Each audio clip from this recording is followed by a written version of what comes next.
तब्बल 6 वर्षाच्या खंडानंतर नाशिकमध्ये भरणाऱ्या निमा इंडेक्स 2024 औद्योगिक प्रदर्शनाला देशभरातील उद्योजकांनी भरभरून प्रतिसाद दिला आहे. नाशिकच्या औद्योगिक विश्वात क्रांती घडवून विकासाला नवीन चालना देणारं औद्योगिक प्रदर्शन ठरणार आहे. शुक्रवारी पहिल्याच दिवशी मोठी गर्दी बघायला मिळाली.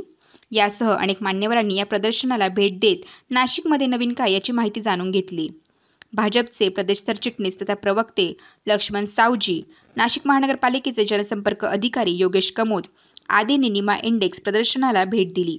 यावेळी निमा अध्यक्ष धनंजय बेळे यांनी उपस्थित पाहुण्यांचा शाल स्मृतिचिन्ह देऊन सत्कार केला.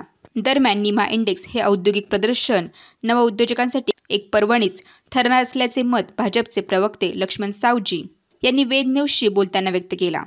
यावेळी ते बोलत होते. आपण निमा इंडेक्स या प्रदर्शनाला लक्ष्मण सावजींना भेटलेलो आहेत आणि त्यांनी या प्रदर्शनाला भेट दिली.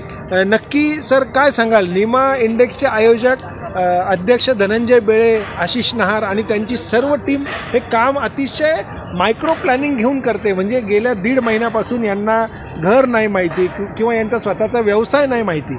हे करत असताना 550 स्टॉल धारकांचं समाधान व्हावं आणि आता नाशिककरांचा इथे भेट दिल्यानंतर समाधान व्हावं. तुमच्या चेहऱ्यावरचं जे स्मित हास्य सांगतंय की ते यशस्वी झालेत. यात नक्की काय सांगाल तुम्ही? माझ्यासारख्या सामाजिक क्षेत्रामध्ये, राजकीय क्षेत्रामध्ये काम करणाऱ्या कार्यकर्त्याला या सगळ्या बघितल्यानंतर एक जाणवतं की काल नेमका नवीन सरकारचा मुख्यमंत्र्यांचा शपथविधी झाला. देवेंद्रजी फडणवीस, अजितदादा, एकनाथराव यांचा शपथविधी झाल्यानंतर आज लगेच 6 तारखेला नाशिकला अशा प्रकारचं प्रदर्शनाचं आयोजन होतं आहे. हा मला कुठेतरी एक नाशिकसाठी योगायोग वाटतो. आणि नवीन सरकारकडं इतक्या अपेक्षेनं लोकांनी पाहिलं आणि इतकं भरभरून मतदान केलं, इतकं भरभरून सत्ता दिली आहे, मेजॉरिटी दिली आहे प्रचंड अशी, की नाशिक हे भारताच्या केंद्रस्थानी काही दिवसापूर्वी गेलं आहे कुंभमेळा वगैरे. परंतु उद्योग क्षेत्रामध्ये महाराष्ट्राच्या राज्य सरकारच्या नकाशावरती नाशिक हे या प्रदर्शनामुळं अधिक स्पष्टपणे अधोरेखित होईल असं मला त्याच्यामध्ये जरा विश्वास वाटतो. कारण महाराष्ट्राच्या आत्ता ज्या याच्यात निवडणुका झाल्या आणि विजय संपादन झाल्याचा जो जाहीरनामा आहे, त्या जाहीरनाम्यामध्ये ज्या अनेक गोष्टी घेतलेल्या आहेत त्याच्यामध्ये औद्योगिक क्षेत्राकरता एक प्रचंड असं एक आशादायी आणि प्रेरणादायी चित्र त्याच्यामध्ये निर्माण झालेलं आहे. आणि निश्चितपणे तो जाहीरनामा जसजसा अंगीकृत होईल, कार्यरत याच्यात येईल ॲक्टिव्हेशनमध्ये, अंमलबजावणीमध्ये, तसतसं नाशिक हे महाराष्ट्राच्या नकाशावरती 1 नंबरचा औद्योगिक नगर म्हणून भविष्यात पुढे येईल. आणि त्याच्याकरता जे पूरक उपक्रम असायला पाहिजे त्याच्यामध्ये हा प्रदर्शनाचा एक अत्यंत पूरक असा उपक्रम मला त्या ठिकाणी जाणवतो. मी आयोजन करते, बेळेसाहेब असतील, नहार असतील, त्यांची सगळी निमाची सगळी टीम असेल, या सगळ्या आयोजनाचे टीममधले सगळे प्रमुख पदाधिकारी असतील, त्या सगळ्यांना मनपूर्वक धन्यवाद देईल की नाशिकच्या सगळ्या नवउद्योजकांसाठी आणि असलेल्या उद्योजकांना अधिक प्रगतीवर नेण्यासाठी आणि नाशिकची पब्लिक, नाशिकची जनता आणि उद्योगनगरी यांच्यामध्ये एक अधिक जवळीक निर्माण करण्याकरता किंवा उद्योजकांना अधिक वेगानं भरारी घेण्याकरता या एक्झिबिशनचा, या उपक्रमाचा हा नक्कीच उपयोग होईल. खरं तर हा उपयोगामध्ये या लोकांची आता मास्टरकी झाली पाहायला गेलं तर, परंतु नियोजनामध्ये मास्टरकी आहे, पण त्यांच्या मेहनतीचं फळ ज्यावेळेला याच्यातली अंमलबजावणी कुठेतरी मोठ्या प्रमाणात नाशिकसाठी होईल त्यावेळेला सगळ्यांना आनंद होईल. आणि ती अंमलबजावणी होण्यासाठी आम्ही निश्चितपणे सरकार दरबारी आमच्या कार्यकर्ते आता प्रयत्न करतील. म्हणजे 2 वे ट्रॅफिक आहे. उद्योजकांची जी काही भरारी आहे ती घेण्यासाठी धनंजय बेळे आणि त्यांच्या टीमने चांगला प्लॅटफॉर्म निमा इंडेक्सच्या माध्यमातून दिला आहे. आणि शासनाचे प्रतिनिधी, तुम्ही हा शासनाला नक्की मेसेज द्याल की नाशिकमध्ये इतक्या मोठ्या प्रमाणात प्रदर्शन होतं? मी अत्यंत भानावर असतो. मी शासनाचा प्रतिनिधी नाही आहे. मी शासनाच्या प्रतिनिधींना सांगणारी जी यंत्रणा असते, तुम्ही नक्की समन्वय साधा.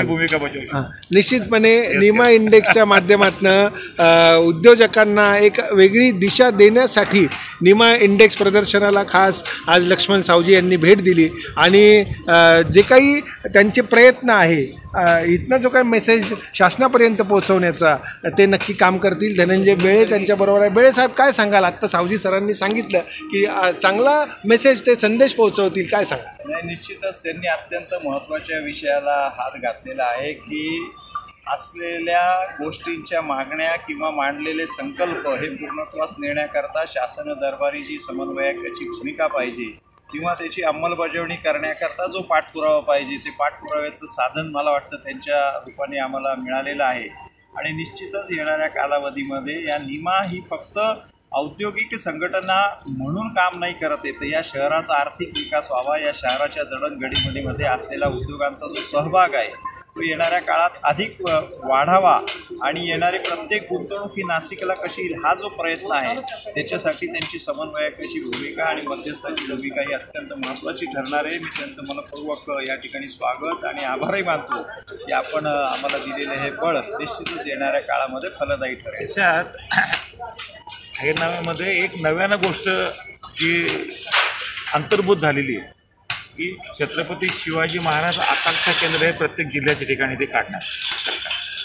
त्याच्यामध्ये प्रशिक्षित होणारा विद्यार्थी, व्यावसायिक आणि उद्योजक या तिघांना एकत्रित करून त्या सेंटरमार्फत एक जी पूरक व्यवस्था या सगळ्या उद्योजकांना, उद्योग व्यवसायाला मिळणार आहे ती एक मोठी गोष्ट होणार. ज्या दिशेनं $5 ट्रिलियन जाण्यासाठी जी ऐकून देशाची चालू आहे त्याच्यामध्ये महाराष्ट्राचं योगदान $1 ट्रिलियन पर्यंत करण्याचा जो एक संकल्प केलेला आहे हा एक त्याच्यामधला महत्त्वाचा आहे. असं अनेक ज्या गोष्टी घेतलेल्या आहेत त्याच्यामुळे नक्कीच याला उपयोग होईल.